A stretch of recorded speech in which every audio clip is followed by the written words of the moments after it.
இஸ்ரேலுக்கு எதிரான கடல் முற்றுகை மட்டுமல்ல, இன்னும் பல திட்டங்கள் தயார் நிலையில் உள்ளன.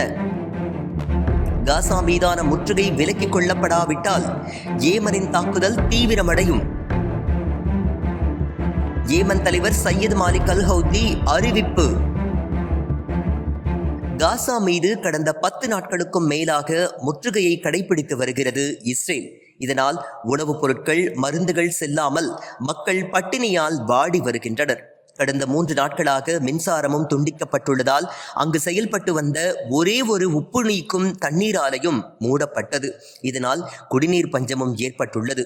இதனை வாயால் மட்டுமே கண்டித்து வருகின்றன உலக நாடுகள். இதனை இஸ்ரேல் புறந்தள்ளி தனது அராஜக நடவடிக்கைகளை தொடர்ந்து வருகின்றது.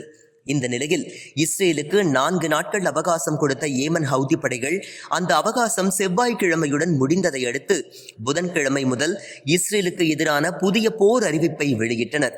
இஸ்ரேலுக்கு செல்லும் இஸ்ரேலிய கப்பல்கள் 4 கடற்பகுதிகளில் தாக்கப்படும் என்று அறிவித்துள்ளனர்.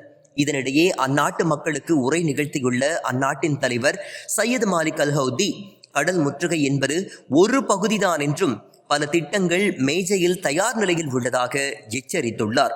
அதே நேரம் சவுதி, அமீரகம், ஜோர்டான் போன்ற நாடுகள் இஸ்ரேலுக்கு மறைமுகமாக உதவி வருவதாக குற்றம் சாட்டியுள்ளார்.